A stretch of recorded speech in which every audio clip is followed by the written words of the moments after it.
तो क्या लालू प्रसाद यादव के बेटे तेजस्वी प्रसाद यादव लालू प्रसाद यादव के समीकरण को दरकिनार करने वाले हैं? और क्या अब तक जिस समीकरण पर लालू प्रसाद यादव बार बार मुख्यमंत्री बनते आए थे, तेजस्वी प्रसाद यादव उस समीकरण को अचानक से छोड़ने वाले हैं? ये बातें क्यों हो रही है?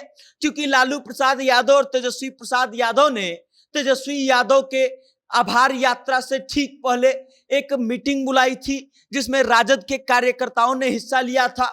और इस मीटिंग में तेजस्वी प्रसाद यादव ने एक बड़ा बैन लगा दिया। बैन इस चीज पर कि राजद का कोई भी कार्यकर्ता जो है तेजस्वी प्रसाद यादव के आभार यात्रा में हरा गमछा लेकर के नहीं आएगा। इस बात की सख्त हिदायत दे दी गई है। और अब पूरी खबर क्या है हम आपको विस्तार से बताएंगे, लेकिन उससे पहले आप हमारा परिचय जान लीजिए। नमस्कार, मेरा नाम वेद प्रकाश है। आप जनता जंक्शन देखना शुरू कर चुके हैं और कैमरे के पीछे हैं विशाल।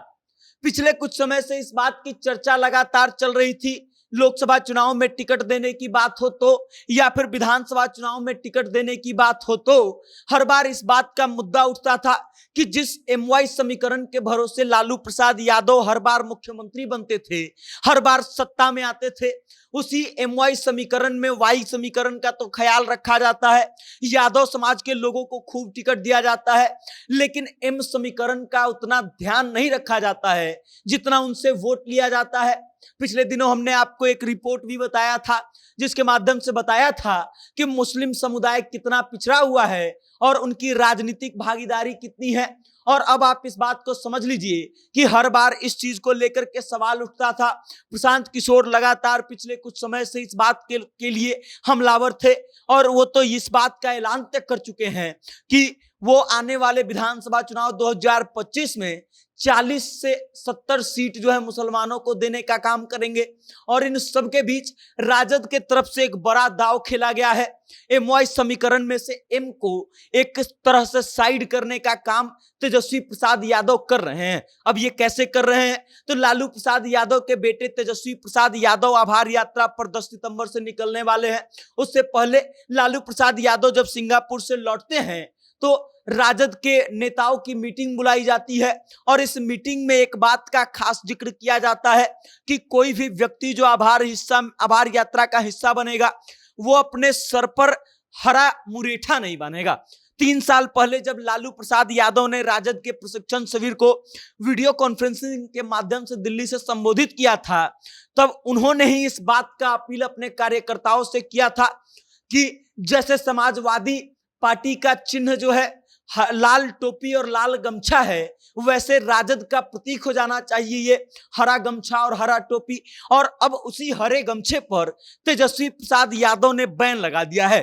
नेताओं को खास तौर से हिदायत दी गई है कि कोई भी नेता जो है हरा गमछा का प्रयोग नहीं करेगा, हरा टोपी पहनेगा, अपने पैकेट पर बैच लगाएगा राजद का, लेकिन कोई भी हरा गमछी लेकर के नहीं घूमेगा। और इसके पीछे का कारण यह है कि तेजस्वी प्रसाद यादव को लगता है कि हरा गमछी जब वो लेकर के बाहर निकलते थे और मंच पर खड़ा होकर के हाथ में हरा गमछी लेकर घुमाते थे, फिर उसका मुरेठा बांधते थे, तो इसका संकेत गलत जाता था और तेजस्वी प्रसाद यादव की छवि जो है वो लफुआ जैसे जाता था। और इसी कारण से तेजस्वी प्रसाद यादव ने हरा गमछी को साइडलाइन कर दिया है और इस बात पर पूरा बैन लगा दिया है। और तमाम नेताओं को इस बात का हिदायत दे दिया गया है कि राजद के कार्यक्रम में, राजद के आभार यात्रा में शामिल होने वाले जो नेता हैं वो हरा गमछी का प्रयोग नहीं करेंगे। अगर हरा गमछी कोई लेकर के आता भी है तो वो मुरेठा नहीं बांधेगा या फिर कमर पर नहीं बांधेगा, बल्कि उसको सिंपल कांधे पर रखेगा। और हरा गमछी एक तरीके से बैन कर दिया गया है। इस चीज को लेकर के बिहार की राजनीति गर्म हो गई है। खूब टीका टिप्पणी जो है पक्ष विपक्ष की तरफ से लगातार हो रहा है और इस बात को लेकर के घसीटा जा रहा है। दूसरी तरफ खबरें ये भी चल रही हैं कि तेजस्वी प्रसाद यादव जो हैं अब एमवाई समीकरण से ऊपर उठना चाहते हैं और सभी समीकरणों को साधने के लिए वो एम समीकरण से साइड कर रहे हैं, कन्नी काट रहे हैं। क्योंकि इस बात को आप समझिए, एक बड़ा वर्ग वो है जो मुस्लिम समुदाय के कारण राजद से नहीं जुड़ रहा है, या फिर स्वर्णों को साधने के लिए तेजस्वी प्रसाद यादव को यह हरा गमछा त्यागना ही पड़ेगा। और इन्हीं सब कारणों से शायद तेजस्वी प्रसाद यादव ने हरे गमछे पर रोक लगा दी है, अपने कार्यकर्ताओं को हिदायत दे दी है कि अब हरा गमछा पहन करके नहीं घूमना है, और करके नहीं घूमना है। और अब देखना ये दिलचस्प होगा कि आगे तेजस्वी प्रसाद यादव की तरफ से और राजद की तरफ से क्या क्या निर्णय लिए जाते हैं। बाकी देखना यह भी दिलचस्प होगा कि इस आभार यात्रा के बाद इस निर्णय से राजद को कितना फायदा होता है। जो भी अपडेट आएगा इससे जुड़ा हम आप तक लाते रहेंगे, लेकिन तब तक आप हमारे साथ बने रहिए और देखते रहिए जनता जंक्शन। बहुत बहुत धन्यवाद।